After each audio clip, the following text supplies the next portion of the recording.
Minister, you spoke earlier about the G Suite and online teaching. Are we assured that our teachers and our students have the devices and have Wi-Fi available for them to actually be able to access this online teaching if we have to move to that stage? We've been doing the assessments across the schools to determine which children have and which children don't. Just a few months ago, I think people would remember that I had made a case for the use of open EMIS to be more widely used across the schools. And at that point, we were able to identify a number of tablets that had been lying at a number of schools for too long.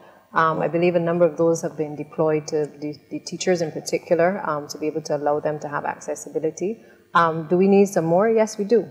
And I will take this opportunity to make a call that if anyone out there wants to donate to the Ministry of Education to assist us in that plight, we would love you to do so. But as a government, we've been exploring the possibilities as well of being able to have tablets in the hands of all of our students and teachers as well.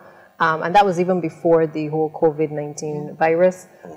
We've been looking at the cost implications. We've been looking at how do we ensure that the technology is used in the widest possible way in the shortest time frame as well, to be able to help students to continue learning at home and to also be in communication with their teachers as well to complement what is being taught in the classroom. So we are assessing. I know as the IT coordinators are going through the motions right now in terms of retraining and retooling, they're also trying to identify across the schools which students might be impacted so that we have a better understanding. And I think then we'll be able to make an assessment and determine how we proceed from there. Okay. I actually heard somebody in another program encourage persons, if you do have Wi-Fi at home, rather than have it locked, to open it for those persons who might not have access in their neighborhood, that they could actually get access to Wi-Fi. And that's why I've said before that we are looking at the Google Suite platform that we're using from the Ministry of Education.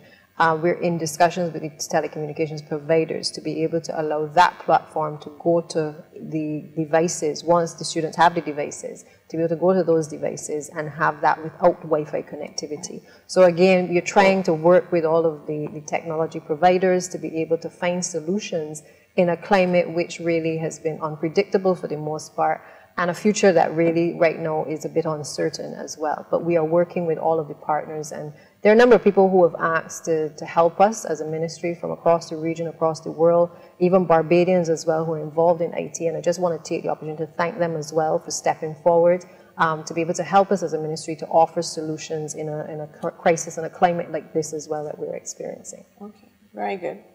We have another question, and I think this is for the minister.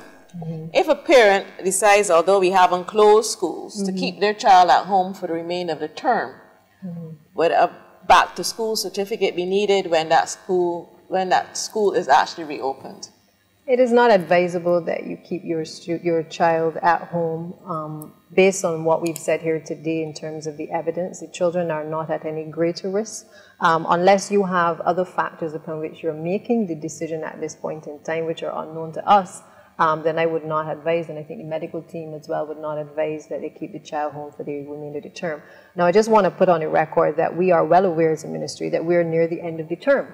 And the end of the term often does not yield much in terms of tuition, and those are considerations, and I want to put that on the table, that the ministry and certainly myself, and I will be putting it to cabinet as well, that we are mindful that not a lot happens at during this period in terms of the last week. Would the time be better spent for us to close school this week on Friday and make a determination that next week we're going to spend time with the teachers dealing with the acceleration to get to the virtual learning a little bit faster? Perhaps that might be the decision. But at this point, it's not going to be driven in terms of a decision on anything other than medical evidence in terms of a full closure or a determination being made that our state of readiness within the schools is not quite where we would want it to be. So if we need to take that time, I will come back to the public and indicate we will take that time as necessary to allow us, with our partners, to be able to ready the schools to be COVID ready for the break after Easter. But at this point, we are led by the medical evidence again.